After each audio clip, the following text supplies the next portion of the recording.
There are some growing international concerns following President Trump's decision to cancel a planned summit with Kim Jong Un. In a letter to the North Korean leader, the president wrote that, quote, "Based on the tremendous anger and open hostility displayed in your most recent statement, I feel it is inappropriate at this time to have this long-planned meeting." He then went on to tout the United States' powerful nuclear capabilities. The relationship between the U.S. and North Korea has taken a tumultuous turn in the last few days leading up to the summit. A regime official recently called Vice President Mike Pence a political dummy for comparing North Korea to Libya. And for more on all this, we have Ambassador Joseph DeTrani in our Washington bureau. He's a former special envoy for the six-party talks with North Korea and a former director of the National Counterproliferation Center. Okay, thanks so much. Good to have you on this important day. Okay, so the president cancels this, but the North had been kind of making the ground shakier in the last few days. What reason might the North have for not wanting to go forward with this? Well, you know, Chairman Kim Jong Un permitting his vice foreign minister to permit that vice foreign minister to disseminate a statement that was so provocative. I mean, talking about a nuclear showdown, being very critical of Vice President Pence. This is 2 weeks before an unprecedented summit. So that tells me that Kim Jong Un was not prepared, in my view, for the summit on the 12th of June, that there were some issues that he or those advising him encouraged him to pursue, and that would have been possibly not to go forward with the comprehensive denuclearization that he had originally committed to. So if it's just a matter of not being ready, do you then hold out hope for reconciliation of these talks? And what are the signs you're going to be looking for to see if that's happening or we're escalating again?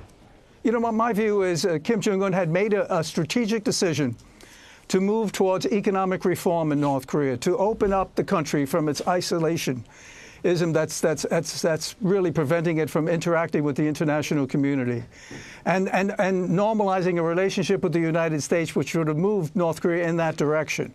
I believe he made that strategic decision, but when it came so close to a summit with President Donald Trump, I feel that others may have been whispering in his ear saying, but we're talking about complete, verifiable, irreversible dismantlement of all our nuclear weapons and nuclear weapons facilities. Are we prepared to do that in exchange for security assurances in a normal relation with the U.S.? And I really think that there may have been some people saying we need to think hard on that because we're now going to commit ourselves to this comprehensive denuclearization. So, yes, I believe the door is open. I believe Kim Jong Un is concerned about the poor economic situation in North Korea. Really, it's an economic basket case.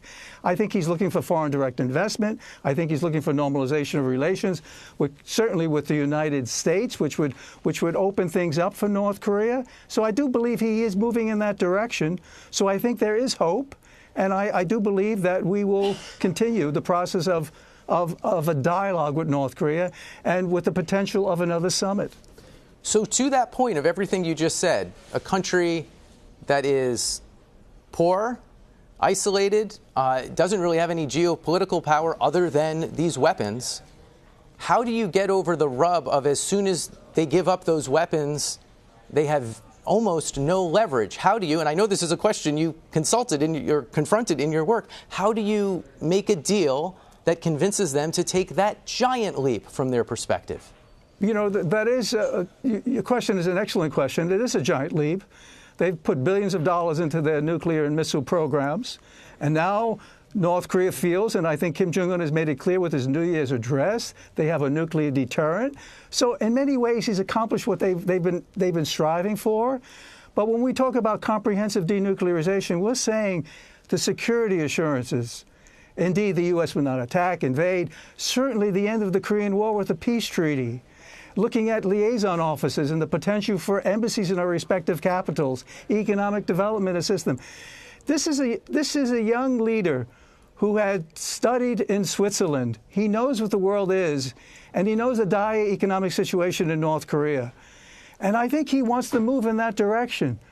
I mean, when you compare North Korea to South Korea, I mean, at one point North Korea was the economic model for the whole of East Asia. And now it is an economic basket case. I think he wants to move in that direction. The point is we've got to build the trust. We don't have trust in our relationship. We've had minimal contact since 2008. We need to build that element of trust and confidence so that when he has a normal relationship with the U.S. and other countries, he has those security assurances, and that will lend itself to economic prosperity and the well-being of 25 million people living in North Korea. This is a big question, but I want to try to get your response to it because I know you've dealt with it. Often in the Israel-Palestine issue, folks say almost everyone knows the outlines of the deal. You just can't get folks to agree to them. And, of course, there are important details. In this issue, do people know what a final solution looks like and it's getting them to agree to it, or are there lots of outstanding things that need to be buttoned up? You know, we had a 2005 joint statement which was signed off by Kim Jong Il, the father of Kim Jong Un. And it had all those pieces in it. And I believe the Secretary of State, Mike Pompeo's meetings with Kim Jong Un made it very clear to the leader in North Korea that this was the prospects. This is what the road ahead would look like with a denuclearized Korean peninsula, where there would be economic reform and there will be integration with the international community. So I do think the young leader, Kim Jong Un, knows what he wants that end state to look like. I think there's some pressure on him, and I think he probably himself would also like to retain those nuclear weapons or some of those nuclear weapons while getting all the economic and international benefits from a normal relationship with the United States and other countries. So he wants both, and he knows he can't get both. So when he would meet with the president on the 12th, which unfortunately is not going to happen, he realizes he had to make that strategic decision. And I think now the bit of hesitation on making that decision. Personally, I believe he had made a decision. For some reason, he's walked some of it back. But I think in the future, he will move in that direction of economic reform, because that is the trend line. North Korea needs to move in that direction. Quickly, last thing, you worked on the six-party talks, which, of course, included South Korea and China. What is their role here, and what will you be looking for from their representatives? Their role is key. Moon Jae-in has done some outstanding work getting this all together, and that will be inter-Korean relations are so important. Reconciliation with the South, getting the separated families together, and indeed China, the two meetings with Xi Jinping. Possibly Xi Jinping will be visiting Pyongyang. Xi Jinping is also, China is committed to comprehensive, verifiable denuclearization of the Korean. So I think we're all on the same page in this regard. It's a question of giving Kim Jong Un and those advisors, and of course North Korea is very opaque, so we're not sure how many of those advisors are and who they are, but those advisors confidence that moving in this direction would be beneficial for North Korea and its people, and they will get the security assurances and the economic development assistance necessary. It is the North Korean model. There is no other model, and I think the president made it very clear. We're talking about a unique model, and that's the North Korean model. Okay. Ambassador Joseph DeTrani, thanks so much. Thank you.